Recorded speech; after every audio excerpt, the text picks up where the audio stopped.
Good morning, guys!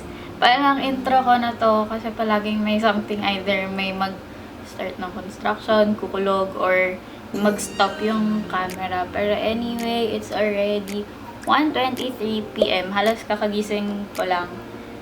And sobrang late ko natulog kagabi, mga around 4 a.m. na kasi nag-edit ako nung vlog natin, which is yung how to make spam fried rice. Yun yung latest na upload ko. And ayun, magluluto ako ngayon ng monggo. First time ko magta-try na magluto ng monggo kasi hindi ko siya naisipang lutuin before. May nakita ko ngayon and umuulan kasi kanina. So sabi ko, gusto ko magluto ng gulay. Ayun, samahan niyo ako mag-experiment ng monggo.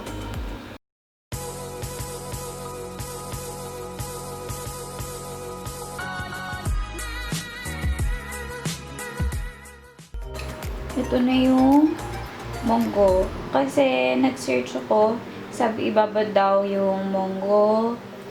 Better daw kapag mas matagal para madali siyang maluto later. Tapos, nagde-defrost ako ng meat. Pang halo sa monggo and para ipiprito ko din later. And sorry, kasi magulo dito sa dirty kitchen. Sorry sa ilaw natin kasi may yellow talaga yung ilaw dito sa dirty kitchen. And maingay sa kapitbahay kasi nga may nagko-construction, tapos umuulan-ulan, tapos may mga dumadaan. So, yun yung mga naririnig nyo. Pero anyway, mag-start na akong may dumaan. Mag-start na akong mag-slice ng mga kailangan. Yung gagawin ko monggo kasi, sinearch ko lang siya sa internet. So, kung ano lang yung nakita ko, yun yung gagawin ko ngayon. Ayan, tulad ng sinabi ko dun sa spam fried rice ko, madami talaga ako palagi maglagay ng onion and ng garlic sa mga food. Kasi yung flavor nila, sobrang laki na natutulong. May nakita ko, parang separate niyang niluto yung monggo para siguro lumambot. Tapos at saka niya nilagay sa ginisa niya na kamatis, sibuyas, and bawang nung luto na. Parang mas gusto ko kasi na i-boil yung monggo kasama ng mga ingredients. Kasi parang mas lalasa siya. So, yun na lang yung gagawin ko.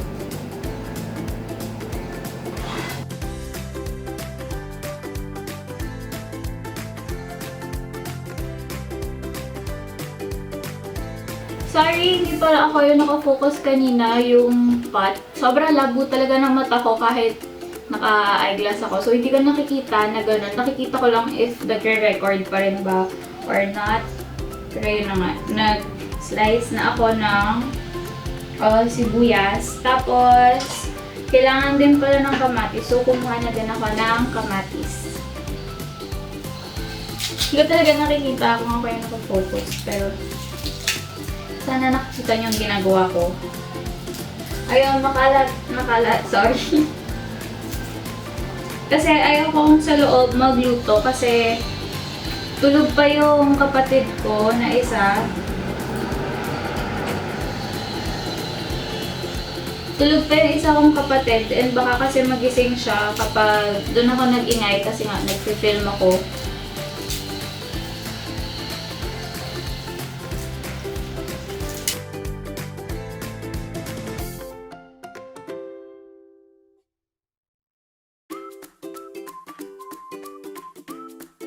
And pasensya na din sa itsura ko kasi may dumaan na naman. Kasi mahilig talaga ako sa mga loose shirt kapag nasa bahay lang. And again, sorry sa ingay. Mayroong tumatahol, may nagko-construction, may dumadaan ng mga sasakyan.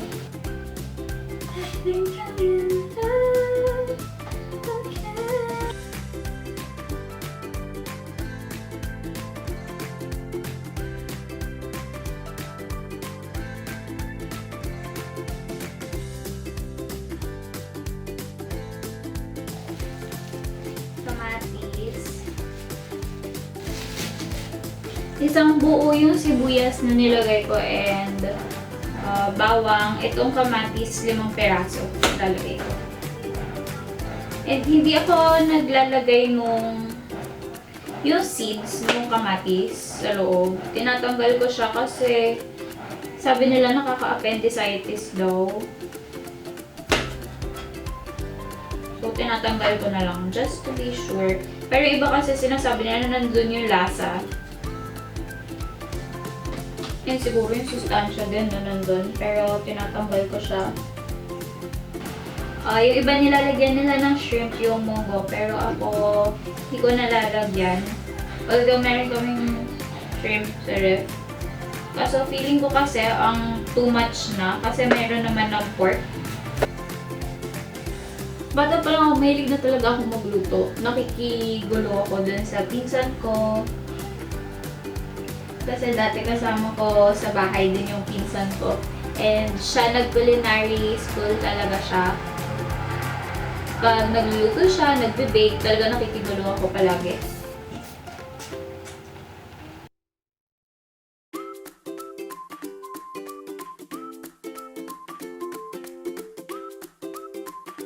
Kukuha ako dito sa pang-prito. Kukuha ako ng ilang piraso na pork panglagay sa ating monggo.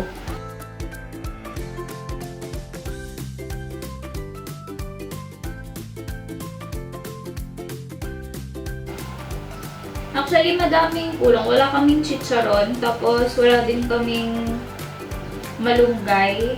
So, kung ano lang yun nandito sa bahay, yun lang yung malalagay ko.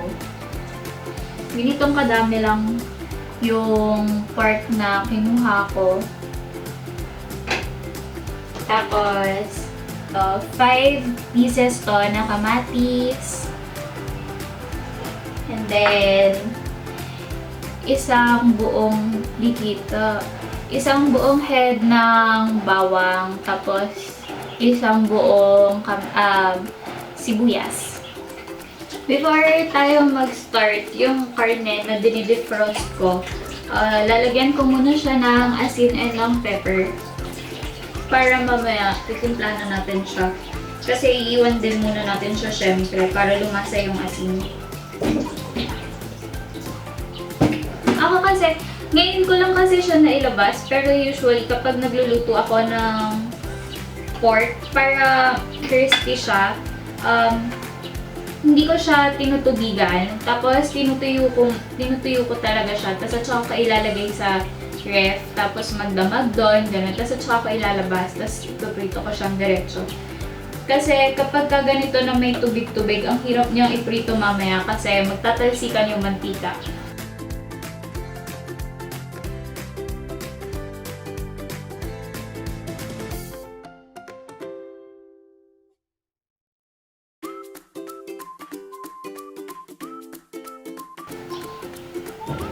While isasaute na natin yung bawang, sibuyas, tsaka kamatis.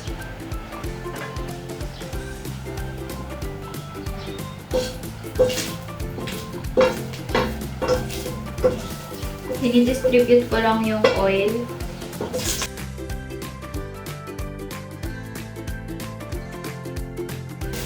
Lagi nyo uunahin yung bawang para maluto siya. Hintayin nyo mag-brown.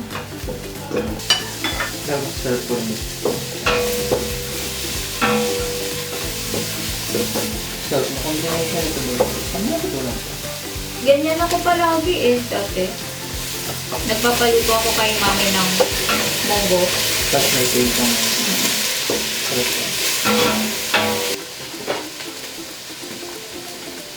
Guys, dinagdagan ko yung pork kasi gusto daw nila ma-pork yung monggo.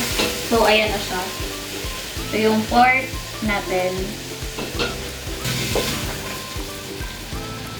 Yan. Lasang-lasa na yung kamatis nito for sure. Lagyan na natin yung pork. Sinison ko yan ng paminta and ng asin.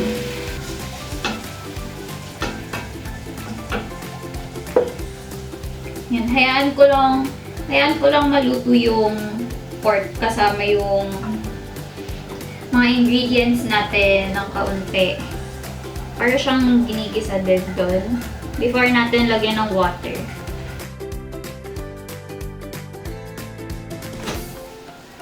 Kumuha lang ako ng drinking water. Alam niyo, meron akong na-research nun. Lang, blurred yata ako. May na-research ako nun na the more na tumatagal mong sinusatay yung mga ingredients nyo kasama yung mga pork, the more nalalasa siya. Kaya, usually kapag ganun, nilo-low heat ko lang. Tapos, pinapatagal ko siya. Wag lang ma-overcook. Para lumasa talaga yung ingredients mo dun sa pork.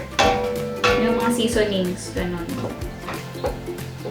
Lagay na natin yung water and yung monggo.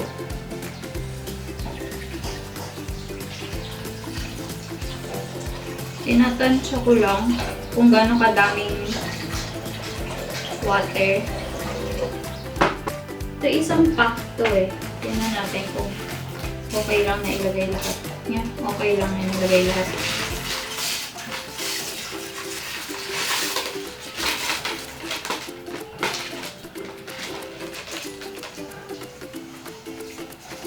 So yan, takpan ko lang siya and I'll be right back. And back. Lalagyan ko lang ng pork cubes. Kasi hindi ako mahilig maglagay ng mga ganito. Pero lahat kasi na nakita ko, nilalagyan nila ng ganito. Try lang natin.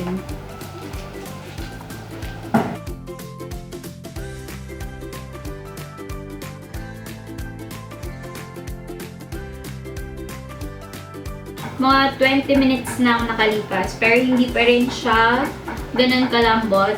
So, dadagdagan ko yung water and titimplahan ko na siya ng asin and ng patis.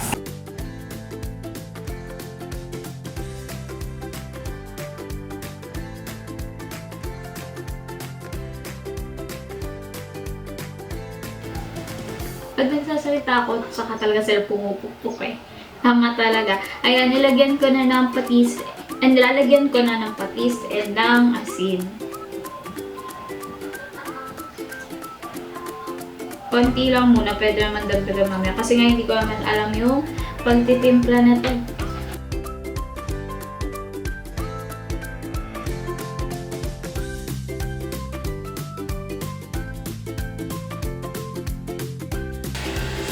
Okay na yung monggo natin. Si Kuya na maglilipat doon.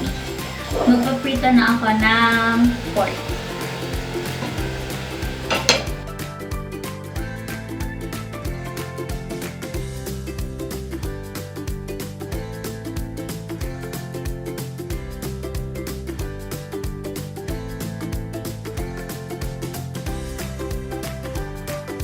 Magpaprito na ng pork kasi nga luto na yung monggo. Tapos, konti lang yung oil na lalagay ko.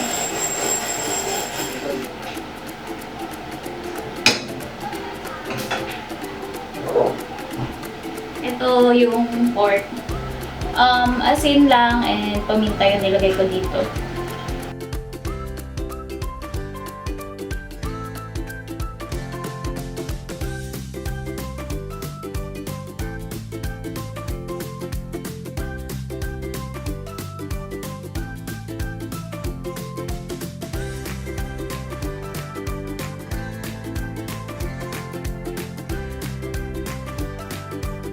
Sobrang nang-aaway yung pork, as in, sobrang tinamalsikan na ako ng mga mantika.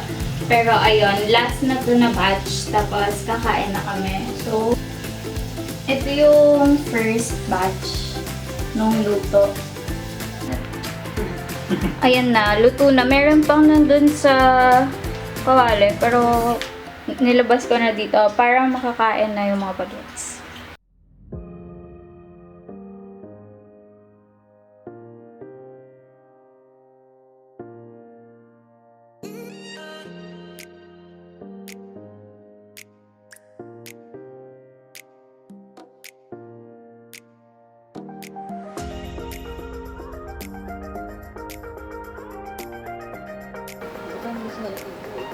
Nagfe-film ako kanina, nag-stop. Namatay yung camera. Pero ayun nga, ngayon mag-record ako nung mga games namin sa League of Legends kasi may mga nag-request ng gameplay daw. So, lalaro kami ngayon, tapos lalagay ko na lang yung mga highlights sa YouTube. Bagong ligo ako. 6:30, ano bang oras na? 6:50 PM na. Late talaga akong naliligo palagi. Mga kapatid ko naglalaro yata ng ML. Kanina naglalaro sila eh. Tapos sister ko nag-work pa. Nihintay ako ng mga kalaro namin kasi nga sabi ko, naligo ako. Pero ready na sila. Sobrang basa pa kasi yung hair ko, kaya hindi pa ako makapag-headset. Kaya pinihintay ko sila. Pakita ko sa inyo. Kasi ito yung sa setup ko. Ayan ako, diba? Tapos, ganyan siya. Naka-OBS ako. Streamlabs OBS. Tapos yung lang screen. Ang blurry nung camera. May problema yata yung lens nito. Sa ate ko kasi ito, tapos ginamit sa office. Kasi hindi na namin alam kung sino-sino gumamit nun sa office. Kaya anong gagamitin ko, bumili ng lahat ng klase ng wires. Kasi wala lahat, pati yung charger, wala. Tapos yung isang lens, nawawala din daw. So yun. As in, literal na yung camera lang yun natira.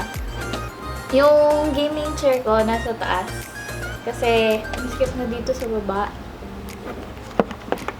Hindi na kasha. Ako ay natapos na mag-film nung league. Nag-break muna kami. Nakatatlong games lang kami. Pero ngayon, nag-edit ako nung clips kanina. Ito, isasama ko pa din to doon. Para idadagdag ko na lang yung mga makukuha ko pang clips. I'll be ending today's vlog. Tapos na akong mag-edit. 11:33 na. Ito na lang yung inintay ko. Itong footage na to ng outro. Tapos na talaga yung pag-edit ko. Ipapahinga ko na din yung mata ko kasi kanina pa akong pagkagising nakaharap sa computer kasi nag-edit. Tapos maglalaro. Ganon. So, ayun. If you guys like this video, don't forget to subscribe and like this video. Comment down below kung ano gusto niyo makita sa susunod na vlog. Ayun lang. Bye-bye. Good night, guys. Panda out.